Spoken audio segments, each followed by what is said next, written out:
how many of you guys already have like a team of two or more people around you and or are looking to make like a couple hires probably over the next few months?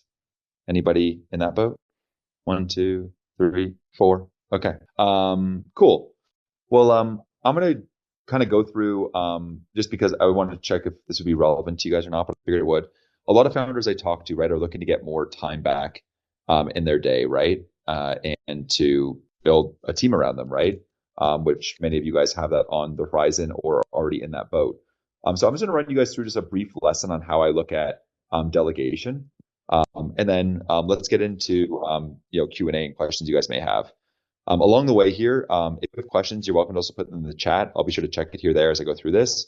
But without further ado, let's get into this. So I've noticed some founders, like, they get really overwhelmed, right? And I think oftentimes the reason for overwhelm is that you're building a business with a lack of systems, so that you find yourself like you're the single point of failure for everything. If you stop working for 3 days, everything collapses. On the right here is what it feels like to be scaling a business with systems, right? It goes smoothly, runs on autopilot without you there. And you have weapons around you that are able to kind of evolve the business without your constant oversight. And so we talk a lot about these kind of two areas, right? There's no wrong or right way to scale. When I was starting off building my audience, I was very much just a personal brand, right? It was just me creating content on X, creating content on LinkedIn. I was growing on these platforms myself, writing the content, posting the content, analyzing the content, having an engagement system around it, all that good stuff, all the stuff that we go over in things like XOS and LinkedIn OS. As I started to scale the company, we started moving to platforms like Instagram, YouTube, TikTok. And, over the kind of months 6 and onwards, I started building a team around me, right? And delegating more to other people. So I could scale myself to being like the CEO of a media company versus being the one actually like creating all the stuff all the time. It allowed me to free up more of my time, have more freedom in life, and also be able to focus most on the parts of the business that only I can do. Things like product development, creative pursuits, and the founder experience. And so when you think about the personal media company aspect of things, as you may scale to that over time, right? There are a bunch of considerations to have in place when you're doing that.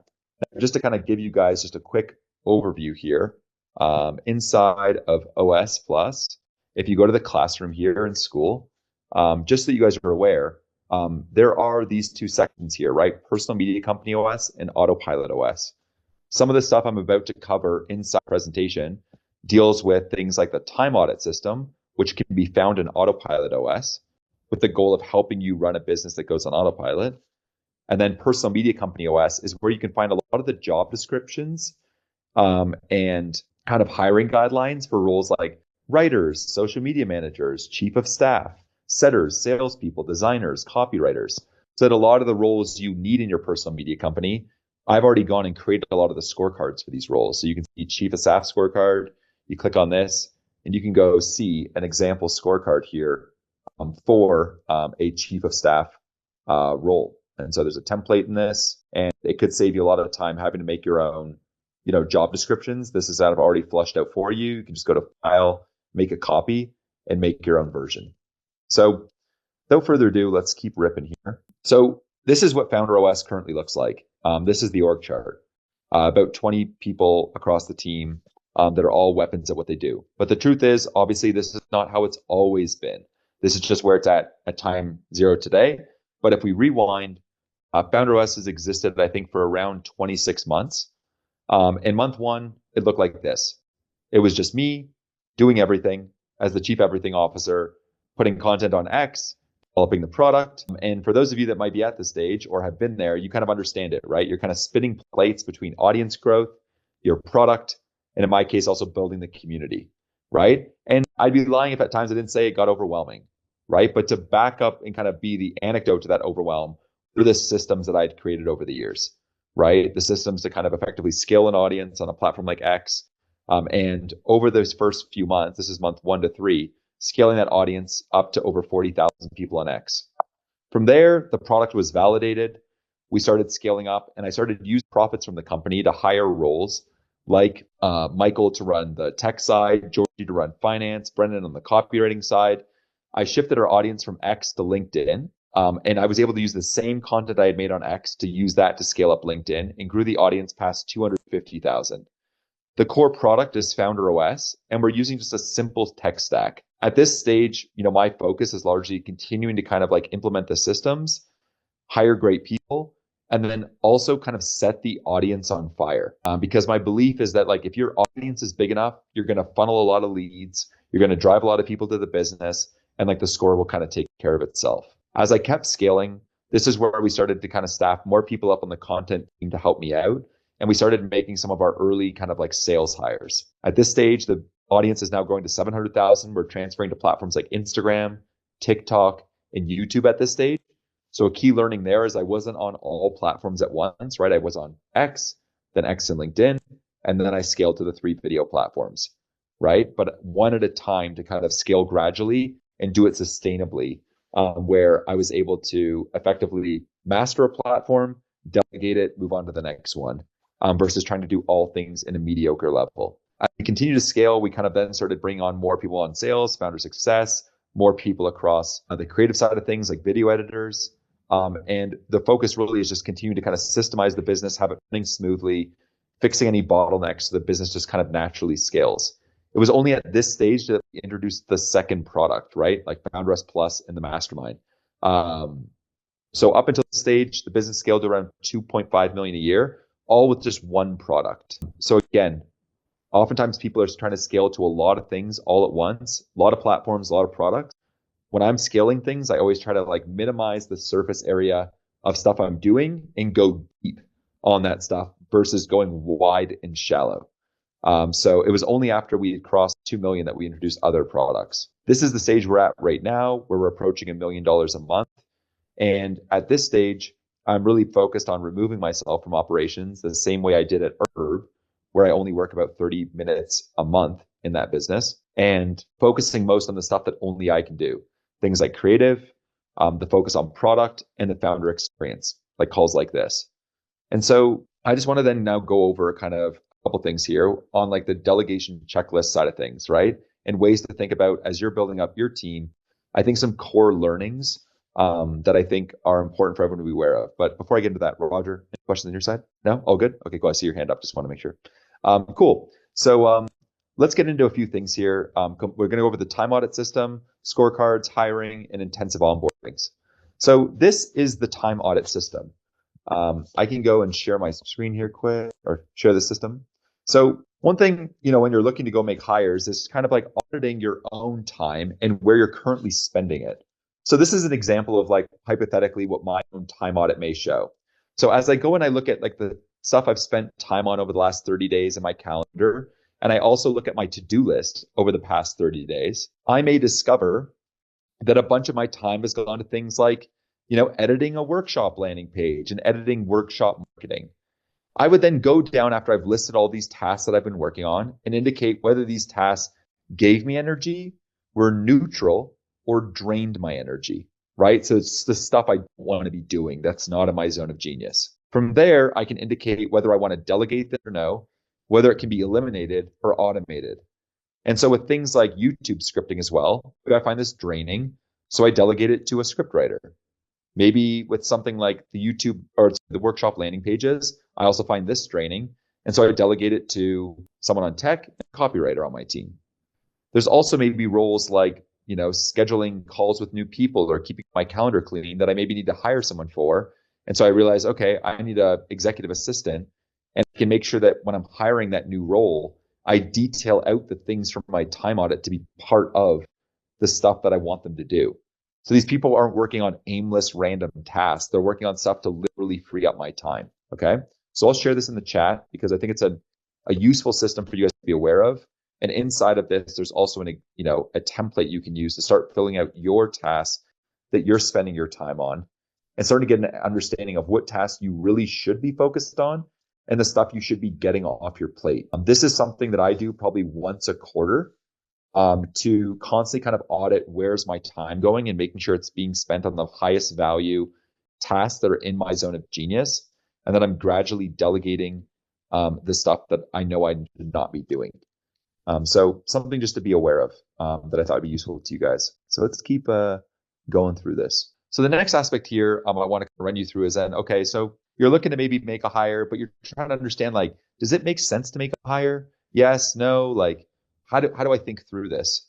So the next aspect here is like what I'd call delegation math. Okay, and we can go through a brief example of this.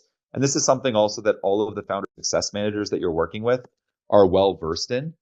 We all made it together as a team. And so as you're thinking about hires, they can also help run this through with you to make sure that we're making the right decisions here as a squad. So this is how this works.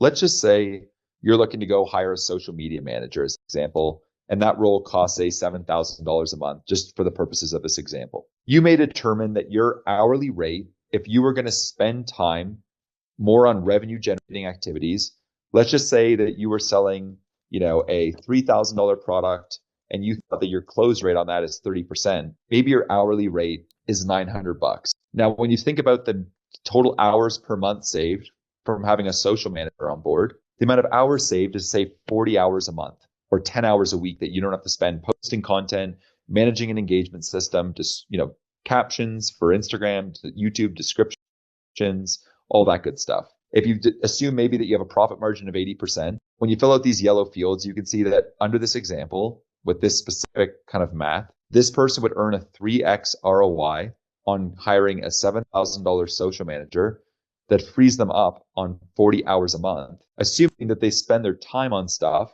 that generates the business on average $900 an hour. Okay. So each example for you guys is going to be different. That's why this is more of like an equation, right? Because each role is different pricing. You all have different hourly rates, but it's just a way I think about hiring. There's one type of founder that just views hires as expenses. There's another type that views them as investments. And I would encourage you to be the latter. And so what you're trying to do is prioritize the hires that have the highest ROI to the business and like make sure that, you prioritize those hires and then bring them on effectively, which we're going to get to in the next aspect here. So the next aspect here is then, okay, you've determined you're making a hire. Well, there's three core parts of that process. Actually getting the scorecard right for the role, which again, I showed you the example scorecards we have inside the personal media company area of OS Plus.